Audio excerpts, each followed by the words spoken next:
Merci beaucoup. Good afternoon, everybody. It's a real pleasure to be here this afternoon with you. The actors of the so-called informal sector, which in my mind is not the suitable terminology, but I will come back on that issue. After having met with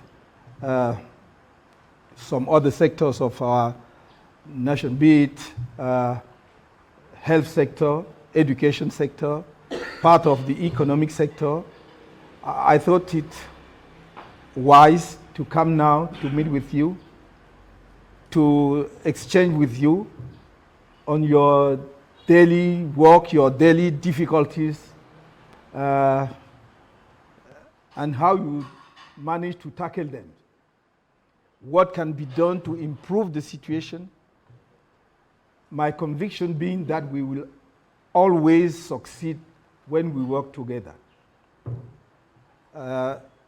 Merci d'être si nombreux cet après-midi à ce rendez-vous, à cette rencontre d'échange avec un secteur qui est un secteur éminemment important, qui représente 80% de l'activité économique camerounaise, le secteur informel. On ne le dit jamais assez, peut-être le dit-on un peu dans les amphithéâtres ou dans les rapports de la Banque mondiale, mais on ne le dit jamais suffisamment dans l'opinion publique.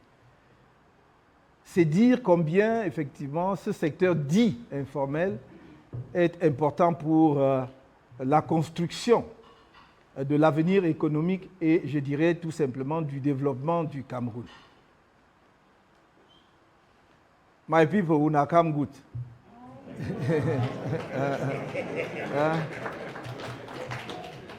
Some foolish people will come and tell you that Canton, you own us only book. But I was born in that context. I know how you wake up sharp in the morning, go to farm, 4 o'clock, work Saturday, spend night there, you sleep there, and you will come back only on Sunday. I know, because my father was a trader. But in those days, whether you are a trader or a civil servant, you have a farm. And your children will go to farm starting from Friday, work on Friday, go and fetch firewood, and will come back on Sunday with a bunch of firewood or a bunch of plantain banana. So I know what it is to wake up early in the morning. I know what it means to wake up at 4 or 5 o'clock to make sure that the beans are ready to be fried early in the morning at 6 or 7 o'clock, and people eat before going to work or to school. So it is not something, sometimes people will look at you and think that because you went to school as far as the university and you managed to get some diploma, now you are cut off from the society and you don't know what is going on down the world. It's not my case. Because I grew up in that context, and I still maintain close relationship with that environment. And when I was in secondary school, let's say, call it this way, some of my combis were traders in the Bafusa market, selling what they call today friperie.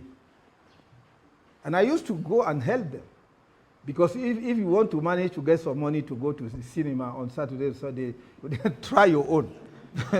You can't count on your father. In fact, he couldn't even imagine that we go to cinema. Because we were supposed to go study and wait until weekend and we go to farm. So, yes, I can say without any fantasy and, with some humility, with people who are classified as being in the informal sector, that I know the grassroots of Cameroon. It's not something people will come and learn me and tell me. I know from facts, from experience, because it's part of my life. And à partir de ma propre petite expérience personnelle, la seule chose qu'on peut dire, c'est que rien n'est écrit d'avance. C'est le travail, il n'y a que le travail. Et avoir une claire vision de ce que l'on veut être soi-même dans la vie. N'attendez pas que les autres vous disent ce que vous voulez être. Décidez ce que vous voulez être. Et organisez votre vie en conséquence. Et travaillez en conséquence. Parce que ça, ce sont des moments qui nous ont appris quoi? À la fois l'humilité, mais également la résilience. Comment on résiste?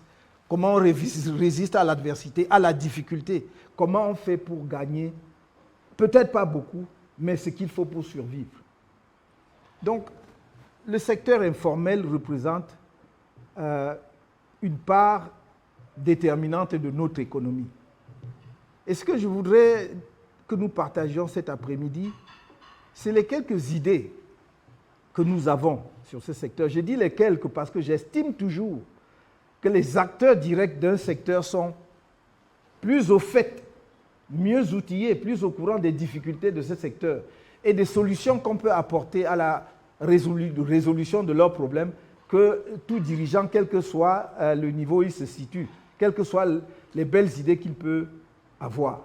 C'est pour cela que je dis les quelques idées que nous avons. J'attends de ces échanges que vous nous appreniez sur ce que vous vivez comme expérience au quotidien. Que vous nous disiez en réalité comment est-ce qu'on peut faire améliorer les choses pour que ce secteur soit plus performant. J'ai dit, je n'appelle pas secteur informel. Comment est-ce que je l'appelle? Moi, je recuse cette terminologie qui est une terminologie probablement des bailleurs de fonds qui est aujourd'hui admise, puisque c'est le terme que l'on utilise également dans les facultés de sciences économiques, donc le secteur informel, parce que le secteur informel n'est pas informel. Il participe pleinement à l'activité économique.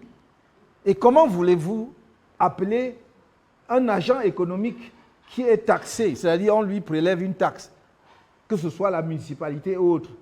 Comment voulez-vous dire qu'il est informel, c'est-à-dire qu'il n'est pas dans le secteur qui entre dans le tableau économique de l'État et participe à l'économie? Ça n'est pas vrai. Et je vous dis que si on enlevait le secteur informel de l'économie camerounaise, nos performances chuteraient de plus de 70%. Donc on ne peut pas dire que c'est un secteur informel. Excusez-moi de dire les choses de cette façon-là. C'est parce que peut-être c'était une rapidité terminologique, c'est une commodité, on a dit des choses comme ça sans y réfléchir suffisamment. Moi, j'appelle le secteur que l'on vous colle comme étant secteur informel, c'est le secteur de la micro-entreprise non enregistrée.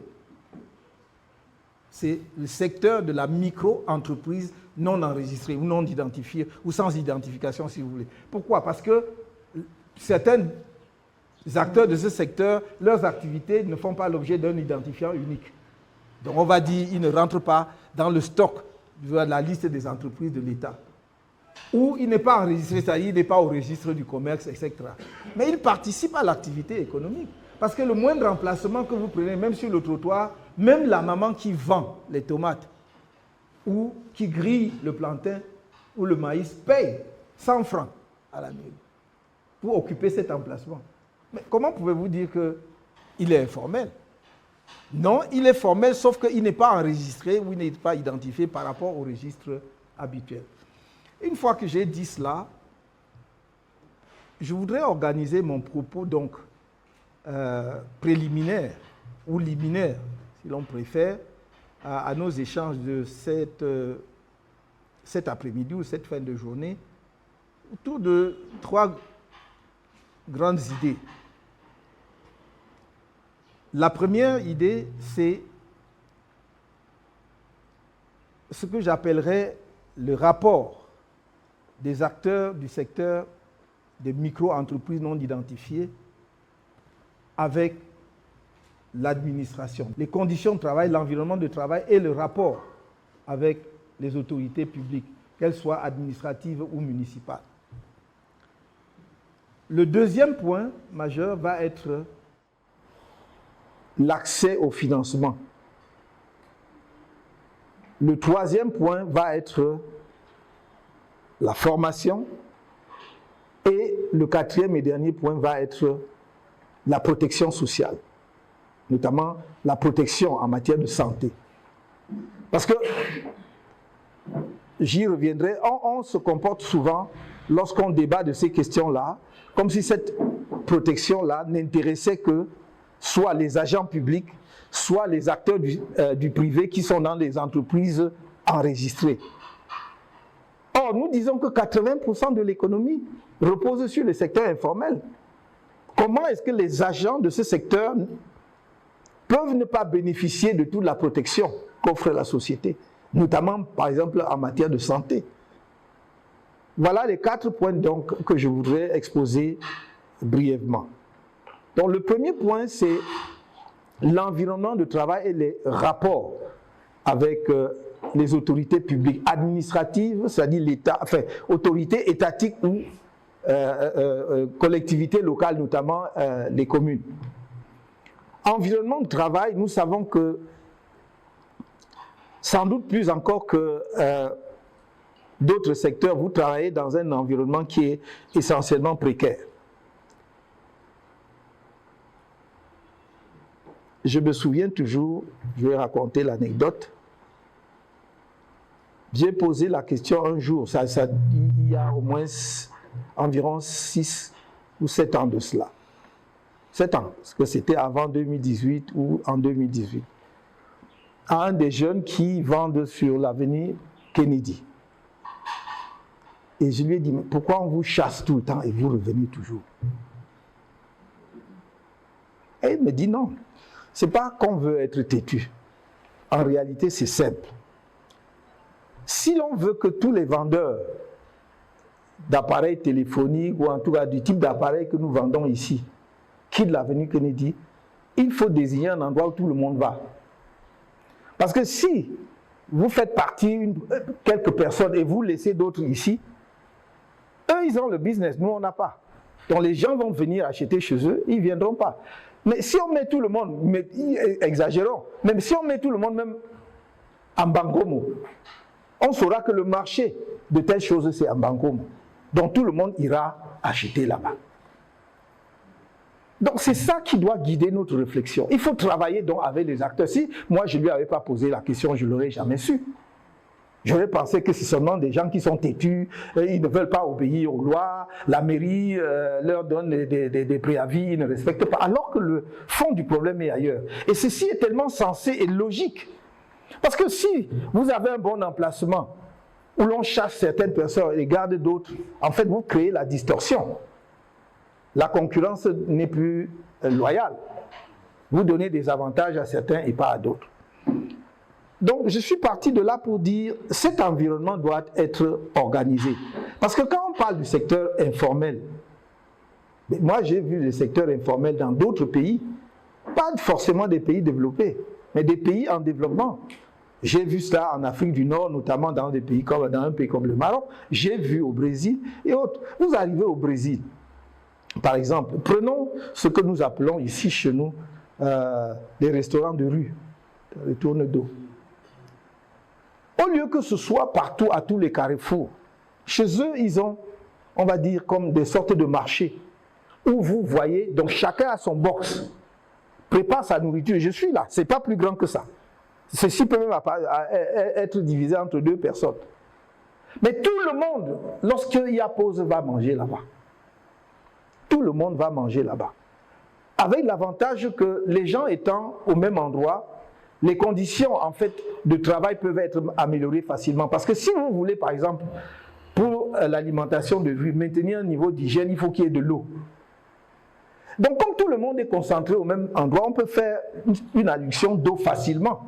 De façon à ce que chaque petit restaurant, dont chacun qui a son petit coin, ait un robinet devant son petit coin. Il peut faire laver ses propres, ça évacue. On peut aussi canaliser les eaux usées. Le client qui vient là mange en sécurité, etc., etc. Donc nous avons un problème d'organisation auquel nous devons réfléchir ensemble. J'ai vu, si nous voulons prendre des pays développés, nous avons ici, dans notre pays, ça fait partie de notre paysage économique et urbain, les ventes, non, ce n'est même plus seulement sur les trottoirs, mais même sur la chaussée. Nous avons nos jeunes, enfants, petits frères et tout, qui sortent le matin avec une paire de chaussures ou deux. Ils passent toute la journée à sillonner la ville avec une paire de chaussures. Donc ça, moi, par contre, ça, je dis que c'est vraiment, vraiment du non-emploi dissimulé sous le fait qu'on a une paire de chaussures qu'on vend toute la journée. Ça n'est pas sérieux parce que cet enfant ne peut pas s'en sortir avec ça. Et donc, j'ai vu, on voit dans d'autres pays, et pas seulement en Europe, pas seulement en Amérique latine, mais également en Asie, vous avez ce qu'on appelle des marchés éphémères ou périodiques. Dans une ville comme Yaoundé, on peut dire qu'on bloque tous les samedis l'avenue Kennedy, ça devient un marché. Mais pas le marché de n'importe quoi. Avec la mairie, on va discuter, c'est quel marché, quel type de marché voulons-nous faire dans cette rue-là. Et vous allez voir, par exemple, en Europe, y compris des pays les plus développés, on bloque pour que les petits artisans, par exemple, prenons le secteur de l'alimentation, le petit artisan qui fabrique son fromage, qui fabrique son huile, qui a récolté je ne sais quoi, pas en grande quantité, exactement comme nos mamans, par exemple, peut dire que j'ai cultivé mes légumes dans le bas-fond ou bien dans la périphérie de Yaoundé. Je récolte et je veux vendre. Ce petit marché-là, lui, vous permet de vendre, mais c'est seulement ce samedi-là. Donc, tout le monde sait que si tu veux avoir des primeurs, c'est-à-dire des fruits frais, des légumes frais, le fromage de tel endroit, bon, le fromage c'est pas tellement notre affaire, mais je cite ce pays-là parce qu'il parle du fromage, ou la confiture, ou je sais pas moi quoi, ou bien si chez nous on peut dire les prunes, le maïs, ou les mangues, ou les avocats, ce jour-là, vous les allez vous promener. L'avantage de cela, c'est que non seulement les gens sont concentrés au même endroit, mais à la fin de la journée, vous ne verrez aucune saleté parce que chacun doit avoir un sac à ordures. Si vous vendez le maïs, imaginons, ma maman a préparé le maïs frais, d'ailleurs des épis de maïs frais. Donc, quand le client prend, comme on dit, on va dire, on déshabille le maïs, on enlève les feuilles. Mais le client ne va pas jeter n'importe où. Le vendeur récupère et met dans son sac. C'est pareil pour l'avocat s'il veut goûter. Et la deuxième chose qui est extrêmement importante à souligner dans ce cas-là, c'est que ça crée un lien social. Parce que quand vous allez dans ce petit marché-là, ce n'est pas comme dans le supermarché. Dans le supermarché, vous êtes dans l'anonymat. Vous allez dans un rayon et vous choisissez ce que vous voulez, vous passez à la caisse, vous payez, vous partez. C'est même à peine si vous parlez à quelqu'un. Là, vous parlez au vendeur ou à la vendeuse parce qu'il vous a d'ailleurs vu déjà. Ah oui, la dernière fois c'était comme ça. Donc c'est l'échange, c'est vivant. Ça fait la convivialité. Et c'est là même une des caractéristiques majeures du marché africain. On ne va pas au marché en Afrique seulement pour vendre. On va aussi pour créer du lien social. Et donc ça, nous pouvons organiser, y compris dans l'espace urbain, en travaillant à trouver des idées qui épousent notre environnement urbain sans le salir, sans le dégrader, et sans que vous soyez comme des gibiers que l'on pourchasse, et sans que la mairie ne soit une terreur pour vous. C'est un problème de travailler ensemble pour mieux gérer et occuper l'espace urbain. Nous avons tous intérêt à ce que notre espace urbain soit un bel espace urbain, propre. Quel Camerounais veut voir sa ville sale? Nous qui avons en plus, comme on dit au quartier, on a la bouche, donc on ne veut pas que nos choses soient mauvaises. Donc on va travailler ensemble pour dire, si je ne vais pas aller jusqu'à l'esplanade de l'hôtel de ville, mais même les espaces qui sont libres, on va dire tel jour on fait telle activité à tel endroit. Et à la fin de la journée, ni vu ni connu, la ville est dans son état habituel, mais elle continue de poursuivre ses activités comme il se doit. Je prends un troisième exemple. Nous avons vu, si je prends, j'ai l'habitude de citer cet exemple parce que ça me frappe beaucoup, l'exemple des menuisiers, par exemple. Mais je vais prendre aussi, par exemple, l'exemple des soudeurs, ou même des mécaniciens. Prenons l'exemple des menuisiers. C'est un métier, un excellent métier. Nous avons la chance d'être un pays béni par la forêt, d'être donc un pays producteur de bois, et même du bois d'œuvre, c'est-à-dire du bois recherché, parmi les plus recherchés.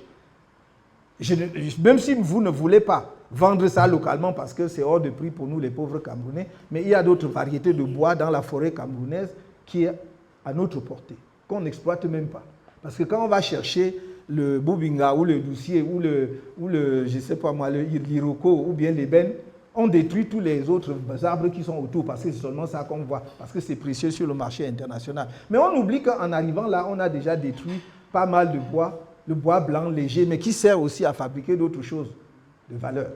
Donc je dis, moi, je voudrais demain qu'on dise les menuisiers, qui sont des micro-entreprises, parfois d'une personne, de 2 ou 3 personnes, au lieu de les laisser se disperser à travers la ville, déjà en termes d'installation, je dis pas qu'on va pas concentrer tout le monde forcément dans une grande ville comme Yaoundé ou Douala à un seul lieu, mais on peut le faire en plusieurs lieux. Ce qu'il y a à faire, c'est 2 choses. Premièrement, trouver un endroit où ces jeunes travaillent et améliorent la qualité de leurs produits. Deuxièmement, leur trouver un endroit d'exposition. Si vous faites un hangar de 5000 mètres carrés, qui est un hall d'exposition pour les jeunes menuisiers, 5000 mètres carrés, c'est parce que si vous imaginez ce que c'est. Il n'a pas besoin d'exposer tout ce qu'il fabrique là-bas. Ce sont des échantillons. C'est de dire, moi, je peux vous faire des fauteuils de telle qualité, je peux vous faire un lit de telle qualité, je peux vous faire une porte de telle qualité, etc., etc. Il expose. C'est quand le client veut qu'il peut aller également chercher dans son magasin, ou bien on lui passe la commande, il va vous livrer, mon venu. Donc, vous faites vous réglez 2 problèmes. Vous réglez un problème de fabrication, en essayant également de les organiser. On peut même les organiser en coopérative. Parce que mon idée, c'est que si la plupart des meubles en bois que vous trouvez, si vous regardez de très près, ce n'est pas bien fini. Mais ce n'est pas parce que les jeunes ne peuvent pas bien finir. C'est parce qu'il leur manque 2 choses fondamentales. La première, c'est une petite formation. Et la deuxième, c'est les outils pour finir. Parce que, quand même le gars a fait une bonne formation, il n'a pas toujours l'argent pour aller acheter une tourette de tournage pour tourner le bois ou tout ça là. Mais si vous lui dites, soit sous forme de coopérative, soit sous forme du type de mécanisme de financement que nous pouvons mettre en place, qui peut être le leasing. C'est-à-dire le leasing, c'est que vous prenez une machine, mais au lieu, vous n'avez pas d'argent pour l'acheter en entier tout de suite. Donc au lieu que l'on vous endette, on vous donne la machine et on vous donne le paiement à tempérament. Donc vous devez payer chaque mois ou chaque trimestre tel montant. Et au bout d'un certain temps, la machine vous revient entièrement. Si vous faites ça, ça veut dire que le fabricant, le petit menuisier là, va améliorer énormément la qualité de son produit. Maintenant, quand il a amélioré la qualité de son produit, vous lui donnez, avec le hangar dont je viens de vous parler, un espace commercial d'exposition. Donc vous ici, nous ici au Cameroun, on aime courir au palais des congrès là, quand on fait la foire, non? On dit que les meubles syriens. Syrie là, c'est où? Le bois là. Il n'y a pas ça au Cameroun. Donc vous allez chercher machin syrien. Je ne dis pas qu'il ne faut pas. Le commerce international veut aussi que nous achetons pour les autres, mais commençons déjà même par connaître même ce qui se fait chez nous.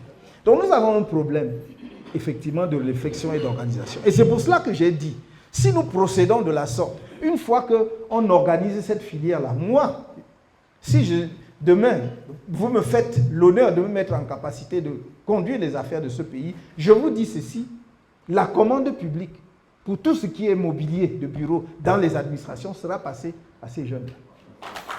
La commande publique. Toute la commande publique. Vous ne pouvez pas aller acheter des choses qui viennent de 1000 km, qui sont parfois la sciure, qu'on a compactée, on a mis le vernis dessus, ça brille là. Vous marchez. Alors que vous avez du bois d'œuvre chez vous, du bois lourd, bois massif. Les autres convoitent, ils rêvent, ils disent qu'on va même trouver ça où un jour. Donc c'est justement comme si quelqu'un était à la source et il meurt de soif. Donc nous devons vraiment voir ces choses-là de très près. Et moi, c'est ce que je voudrais vous proposer, qu'on fasse comme ça. C'est-à-dire que vous acceptiez que bon, évidemment, il y a dans le secteur des jeunes qui ont déjà suivi des formations. Certains ont déjà leur CAPI, sortent même parfois des lycées techniques et tout. Mais d'autres ont appris sur le tas. Il faut que ceux-là acceptent de retourner dans des centres, ce que nous appelons les centres de métier, pour 6 mois, pour leur permettre d'affiner. Ça peut être 3 mois, parce que ça peut être, non, je préfère, oui, ça peut être 3 mois, parce que ça dépend du niveau que vous avez déjà. Parce que notre objectif, c'est que demain, plus aucun jeune Camerounais ne commence à exercer quoi que ce soit sans avoir reçu une formation. Je ne dis pas sans avoir reçu un diplôme, je m'en fous du diplôme. Parce que les diplômes, là, on accroche au mur dans les salles, dans les maisons de nos parents, ça donne à manger à qui? Je veux que l'enfant ait un métier. Je veux qu'il ait un métier. Et quand il va, donc, dans un centre de métier, il va être formé pendant 3-6 mois, donc, à améliorer le bois. Il sait qu'on ne coupe pas le bois n'importe comment. Que voici comment on tourne. Si tu veux tel type de frise, tu veux même sculpter, voici comment on fait. Cet enfant-là rentre complètement changé. Et il vous produit donc un mobilier ou un résultat totalement différent. Et à ce moment-là, je ne vois pas au nom de quoi on peut passer la commande ailleurs qu'à eux. Vous voyez donc comment la filière devient extrêmement importante. Et peut-être même, si on veut suivre les économistes qui nous enseignent les grandes théories là, bon, peut-être comme on disait qu'il est informel, il devient formel. Parce qu'il va prendre de l'ampleur, il va prendre de l'importance. Et c'est notre responsabilité, mes chers amis. Quand je dis notre responsabilité, celle de ceux qui vous proposent des idées, qui vous proposent des programmes, de chercher des solutions à ces problèmes-là. C'est aussi la responsabilité de ceux qui sont en capacité de gouverner, d'apporter des réponses adéquates à ces problèmes-là. Ce n'est pas comme si on ne pouvait pas avoir des réponses. Je donne toujours cet autre exemple, puisque nous avons pris le bois. Vous voyez, nous sommes un pays forestier. Et sahélien aussi, mais on a la chance d'avoir une forêt importante. Donc nous avons la matière première. Tout pays qui, dans un secteur économique, a la matière première sur son sol, a déjà un avantage comparatif positif par rapport aux autres. Il n'achètera pas cher la matière première, il ne va pas transporter. Parce que quand vous achetez la matière première à l'étranger, vous transportez. Même si l'État vous exonère de douane, vous devez assumer le transport. Or, vous avez la matière première sur place au Cameroun. Le transport, c'est interne. C'est tout ce que vous allez faire. Donc, vous avez déjà un avantage comparatif. Mais regardez, nous là, Cameroun, nous exportons combien d'objets, meubles ou n'importe comment en bois dans les pays voisins, notamment dans les pays sahéliens. Vous trouvez que c'est normal? Bon, eux, ils achètent donc ce que je vous disais, de ce dont je vous parlais tout à l'heure, ce que je disais tout à l'heure, c'est-à-dire la sciure du bois, que les autres savent bien travailler, ils vernissent bien, très bien, et ils vendent chez eux. Ou bien ils achètent ce qui vient, donc, comme on dit, les meubles syriens et tout. Mais nous, on est à côté. On a l'affaire, mais on ne sait pas comment faire. On reste seulement là, on se plaint. Les jeunes n'ont pas de travail, les jeunes n'ont pas de travail, machin, ceci et cela. Pourquoi? Donc voilà comment il faut changer le modèle. Vous avez vu que j'ai associé 2 choses. La formation. La formation, c'est ça qui va vous permettre d'être performant et d'être concurrentiel, compétitif. Personne ne trouvera de prétexte pour dire que non, vraiment ce qu'ils font là, bon, ils se débrouillent, mais ce n'est pas ça, on préfère acheter. Non. À ce moment-là, personne n'aura d'excuses. La deuxième chose, je voudrais également citer une autre anecdote sur la formation. Vous savez, j'ai dit, la formation est cruciale. Même si quelqu'un doit passer une semaine pour la formation, c'est toujours la formation. Je vais vous dire pourquoi. Les mamans, par exemple, vendent dans les marchés. Bayamsala. Aujourd'hui, c'est terrible parce qu'elles vendent même sur le sol maintenant. Les conditions d'hygiène n'y sont pas. Mais globalement, elles sont censées vendre sur le marché et sur des étagères. Mais je peux vous dire que moi, de mon expérience, je vais dans le marché et je vois qu'elles ne savent pas comment on dispose d'une étagère. Elles ne savent pas. Elles font empiriquement. Elles savent que j'ai ma table, je dispose des choses. Mais on peut l'amener à améliorer la disposition de sa marchandise en reconfigurant sa table. Elle-même va être contente. Ça s'apprend. Et même si tu passes seulement 24 heures, 48 heures, une semaine pour apprendre ça, c'est toujours la formation. On ne fait mieux que ce qu'on a appris. Je suis allé dans un pays et quelque chose m'a frappé. Ici, nous vendons les bananes mûres. Bon, on met soit dans les plateaux, on met sur les tables, parfois par terre. Et j'ai vu un pays où on ne vend pas la banane mûre comme ça. Ça m'a épaté. Et croyez-moi, entre parenthèses, c'est un pays où personne ne vend sur le trottoir dans la rue. Même pour vendre la banane mûre, tu as ton comptoir, c'est-à-dire tu as ta boutique. Ou au pire, un conteneur que tu transformes en boutique. Et qu'est-ce qu'ils font?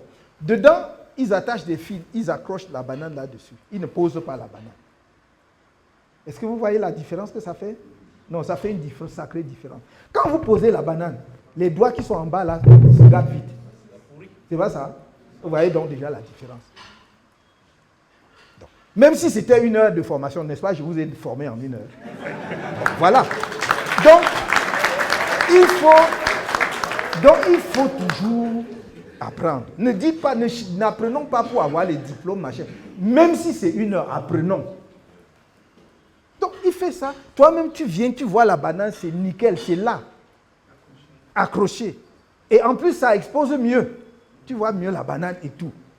Donc, dès que tu désignes ta part, on enlève, on met dans le sac. Ce sont des petites choses comme ça qui changent du tout au tout.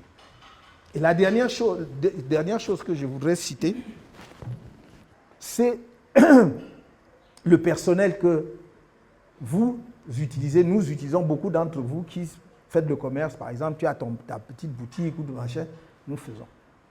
Généralement, quand nous avons notre boutique et que nous avons besoin d'aide de quelqu'un pour nous aider, on va chercher dans la famille. C'est bon, c'est ça, je ne critique pas. Seulement, comme c'est la nièce, la cousine, la machin, on vient là mettre. Bon, tiens-toi là-bas. Bon, quand quelqu'un... Tu l'as formé quand?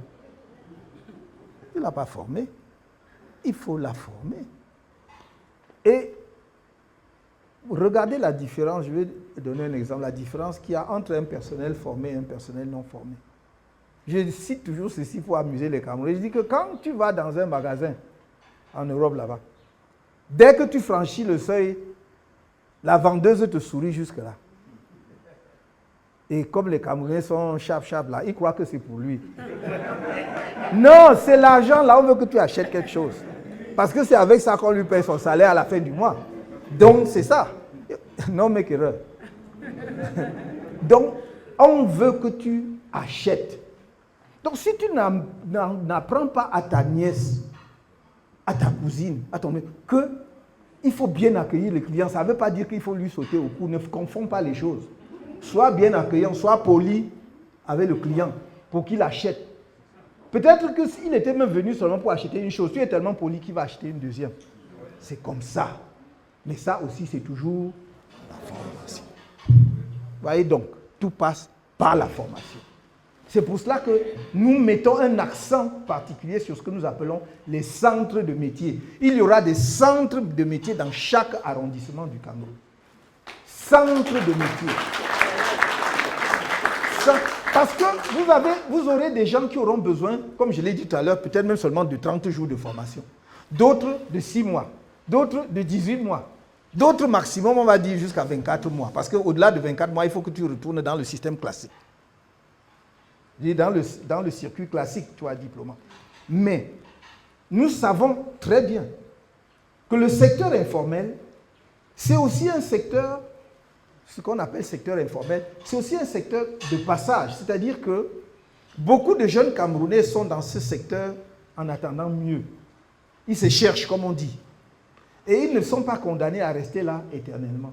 Donc, effectivement, même ce centre de métier peut lui permettre de se réorienter, de changer complètement de cap et même de filière. Vous avez des gens, vous avez quelqu'un qui peut avoir, puisque notre système a encore la formule du baccalauréat, qui peut avoir le baccalauréat A. Il ne trouve pas de travail, parce que baccalauréat A, qu'est-ce que tu peux bien faire aujourd'hui? On va te dire, fais les concours. Mais les concours, il n'y en a pas à l'infini. Quand cet enfant a fait le baccalauréat A, tu lui dis qu'il y a un centre de métier. Mais il va dans le centre de métier. Ça peut être le jeune qui va faire 12 mois ou 14, ou 24 mois. S'il dit que je fais la plomberie, il sort excellent plombier. Vous comprenez? Parce que là, ce n'est plus la théorie. On va lui dire, donner des formules chimiques ou machin. Non, on lui dit que quand tu veux couper le fer là, voici comment on fait. Quand tu veux ajuster, voici comment on fait. Si ta tête est rapide, tu comprends ça tout de suite. Vous voyez? Et donc là, il a un métier. Alors que là, il avait un diplôme. Quand il a le bac, il a un diplôme. Là, vous lui donnez un métier. Vous voyez que chacun de nous, d'une façon ou d'une autre, a déjà souffert des fuites d'eau chez lui. Mais jamais le plombier ne te donne satisfaction. Parce qu'il n'est pas formé. Il a appris sur le tas. Il ne sait pas comment, lorsqu'on doit effectivement joindre deux tuyaux, ou bien qu'est-ce qu'on fait? Quel type de tuyau il faut mettre à quel endroit? La plupart de nos maisons aujourd'hui souffrent de ce qu'il y a 20 ou 30 ans, on mettait des tuyaux galvanisés. Et on vous jurait que c'était les meilleurs. Mais pourquoi cela arrive? Parce que la plupart du temps, les gens ne suivent même plus dans leur secteur. Ils ne se recyclent même pas. Ils ne savent pas quelle est l'actualité. On dit ce matériau-là est dépassé. Et aujourd'hui, tout le monde est d'accord qu'il faut soit effectivement avoir les tuyaux en plastique là, soit avoir le tuyau en cuivre qui va coûter beaucoup plus cher, mais que vous avez pour presque l'éternité, qui ne rouille pas. Donc, ça, c'est la formation.